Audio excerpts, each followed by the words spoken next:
Bonjour, bienvenue sur Radio Sensation Normandie, bienvenue dans le MAG, un magazine qui vous interpelle, qui fait débat, où nous parlons culture, sport, vie locale, loisirs, politique et culture. C'est de la culture qui nous intéresse aujourd'hui puisque nous recevons Emmanuel Métivier qui est porteur d'un joli projet qui concerne Bernay et sa région, le projet 6000, en gros une jachère artistique et culturelle qui va sans doute émerger dans quelques années en lieu et place des usines Galant, des fameuses usines Galant qui ont fait les beaux jours de Bernay.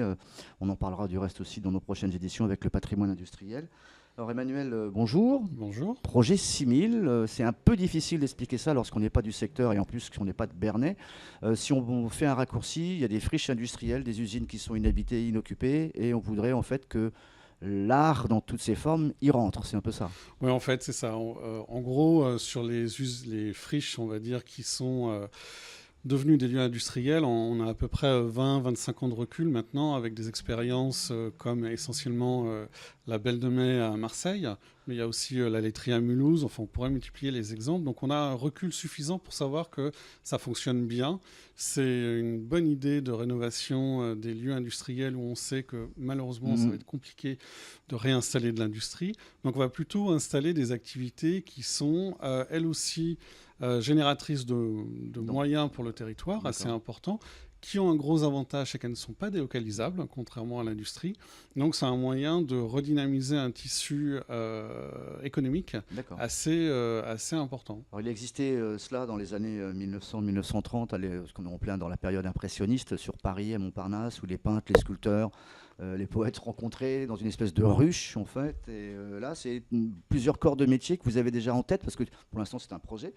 Qu'est-ce que vous imaginez foncièrement dans les anciennes usines Galant? Alors, le projet est déjà très clair sur le papier, voilà, et complètement bouclé sur le projet en tant que tel est bouclé. Donc, en fait, il y a trois grands axes qui se répondent les uns aux autres. Il y a un premier axe qui est, on va dire, relativement classique aujourd'hui, qui est un lieu de résidence pour le spectacle vivant. Ce qui est moins classique, c'est que c'est un lieu qui va intégrer la filière entière de ce qu'on appelle les filières intégrées en économie. Donc, avoir vraiment aller de l'écriture jusqu'à la générale, c'est-à-dire jusqu'à la représentation avant qu'il y ait du public. Ce que vous appelez la monstration, en fait, c'est de la pièce de théâtre qui sort de l'imaginaire, écrite, ensuite jouée, répétée et devant le public. Donc ça veut dire que sur place, il y a de quoi monter les décors, il y a de quoi faire les costumes, il y a de quoi répéter, il y a absolument tout. Alors on n'a pas vocation à recevoir du public, puisqu'il y a déjà beaucoup de théâtre dans ce pays.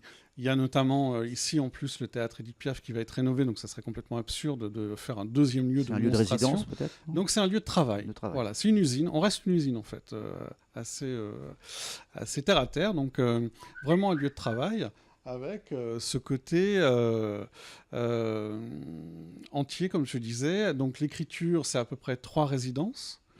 3 personnes qui peuvent être là. Sur la partie spectacle vivant, c'est 35 lits que nous avons prévu, et donc un lieu de répétition, un plateau en bonne et due forme équipé avec tout ce qu'il faut comme matériel scénique, et une salle qui sera, elle, un peu plus dédiée aux ensembles vocaux et instrumentaux. Donc ça peut être effectivement ensemble vocaux, ça peut être de la danse et du théâtre. Tout à fait. Tout ce qui concerne la scène. Exactement. Tout ce qui est spectacle vivant.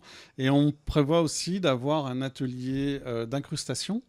Donc, il lui sera ouvert plutôt pour de la vidéo et tout ce qui va être travail vidéaste. Là, il y a aussi un aspect un peu chef d'entreprise que vous avez porté. C'est un peu ce qui nous met, nous, en défaut. On a du mal à comprendre. Vous voulez également créer des diplômes et des formations liées à cette jachère industrielle. C'est-à-dire que tout se passerait véritablement ici comme une grande école. Alors, en fait, la partie diplômante, elle est sur le deuxième axe, qui est la licence universitaire en gastronomie. Voilà. C'est une licence qui n'existe pas en France. Il y a quelques exemples. Il y en a une donc à Barcelone, parce que le grand chef Ferran Adrià a poussé l'université de Barcelone à faire ça. On parle de cuisine un peu moderne, imaginative, etc. Vraiment en gastronomie au sens créatif du terme. Avec un peu de chimie. Alors la cuisine moléculaire est quand même passée de mode pas mal. Non, on est plutôt vraiment sur. Ça fait longtemps que j'ai pas été à Barcelone. Voilà. On est vraiment plutôt sur l'aspect artistique en quelque sorte de la cuisine, mais qui est aussi là pour nourrir les hommes. Il ne s'agit pas juste de faire de l'art pour de l'art, il s'agit aussi de nourrir les hommes. En fait, ça vient d'un constat que le métier de cuisinier a énormément évolué.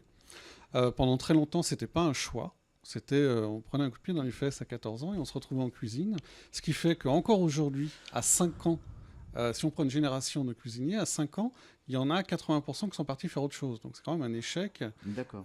D'abord, c'est un coût humain. On parle de ceux qui ont été obligés de suivre cette filière. Bah oui, ceux qui l'ont pas vraiment pris par choix et avec ça aux tripes, c'est un travail extrêmement dur, donc beaucoup sont partis. Et par ailleurs, les chefs qui ont une cinquantaine d'années, on va dire, eux, ils se rendent compte qu'ils font ça depuis qu'ils ont 14 ans, 16 heures par jour, et que s'ils veulent continuer à être créatifs, il faut qu'ils fassent un pas de côté. Donc on se dit, pourquoi pas apporter ça tout de suite, en fait, grâce à cette licence, où il y aura une partie pratique, c'est une licence en apprentissage, donc ils font à manger tous les jours, notamment pour les artistes qui sont là en résidence, ça se répond. Toujours pas d'ouverture au public non plus. Si, il y aura une ouverture au public sur réservation, comme un restaurant d'application. Et là, vous incluez des universités de la région. Et donc, le diplôme se fait avec l'université de Rouen. Ça, c'était avant le projet de la réunification. Ça peut se faire avec Caen ou pas? En fait, non, c'est l'université. On a travaillé avec l'université de Rouen, donc c'est l'université de Rouen qui délivrera ce diplôme. Une spécificité chez eux à Rouen sur l'art culinaire ou pas du tout? Là, non. Je vous dis, on crée complètement ce diplôme, quoi. Donc, par contre, l'avantage qu'il y a à Rouen, c'est qu'ils avaient une licence qu'ils ont toujours une licence qui s'appelle la licence humanité. Donc, on a gardé la licence humanité, mais on a ouvert un parcours gastronomie. D'accord. Le troisième axe, on parle là de formation sur les métiers d'art. En fait, ça va du maître verrier jusqu'au sculpteur de pierre. En fait, sur la partie artisanat d'art, là, c'est aussi un peu innovant. En fait, aujourd'hui, on se rend compte que les jeunes artisans d'art, les primo-accédants à l'atelier, quand ils vont dans des pépinières telles qu'elles existent aujourd'hui, c'est-à-dire on vous met à disposition un atelier contre un petit loyer et dedans il y a un petit peu de compta, un petit peu de secrétariat, en fait, ça ne marche pas. La marche est trop grande quand même. Et donc ça, l'Institut national des métiers d'art a fait ce constat-là. Donc on essaye de proposer quelque chose qui soit un accompagnement plus complet encore. Donc nous, ce qu'on propose, c'est 24 artisans d'art dans des métiers différents, à peu près une vingtaine de métiers, mais ça c'est encore en discussion. On les prend dans un contrat de 5 ans. Pendant ces 5 années, donc, ils sont dans une coopérative. Alors c'est important que ce soit une coopérative, je vais dire pourquoi. Alors c'est une CAE là en l'occurrence. C'est-à-dire que la CAE, ça permet d'être dans un esprit coopératif, mais chacun a son chiffre d'affaires.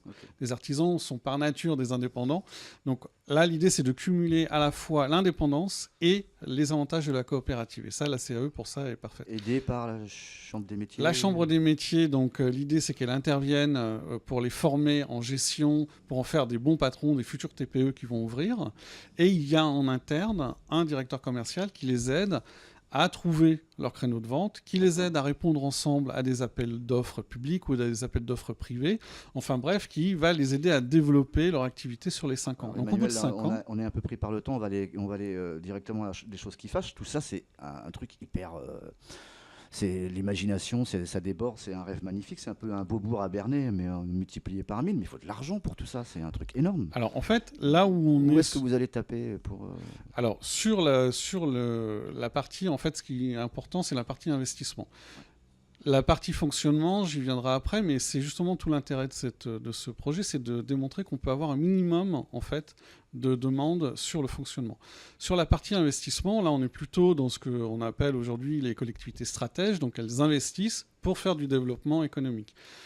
Le budget, il est essentiellement sur l'Europe, les fonds européens, un peu l'État, un peu les collectivités locales, essentiellement la région, parce que c'est quand même un projet plutôt d'envergure régionale quand même. On parlait de l'ADEME aussi. Il y a l'ADEME aussi, puisque c'est un bâtiment remarquable, on est en impact zéro. Et il y a une part qu'on doit amener en autofinancement par le biais d'un fonds de dotation. Et donc tout l'intérêt, c'est que l'investissement permette derrière à ce qu'il y ait le moins de fonctionnement possible. Ne pas vivre de subventions et vivre du travail qui est fait sur place. Le site en lui-même, on reste sur le même chiffre, 500 000 € pour avoir tout comme ça brut. L'achat, voilà. Et le dégagement, et éventuellement, je ne sais pas si on parle de bénéfices dans l'art, quoique, on parle de plusieurs millions d'euros avec des emplois, etc. Alors l'idée, c'est qu'on arrive à un budget qui permette une redistribution sur le territoire d'environ 1,5 million d'euros. Donc c'est quand même des sommes importantes tous les ans. Donc entre les salaires qui sont donnés aux gens qui travaillent sur place, qui vont dépenser sur place, tous les achats qu'on va faire sur place, en fait on pratique la théorie de l'escargot. On achète au plus près et on ne s'éloigne que si on ne trouve pas. Et par ailleurs, donc effectivement, l'investissement, c'est pareil, ça va être les entreprises locales d'abord.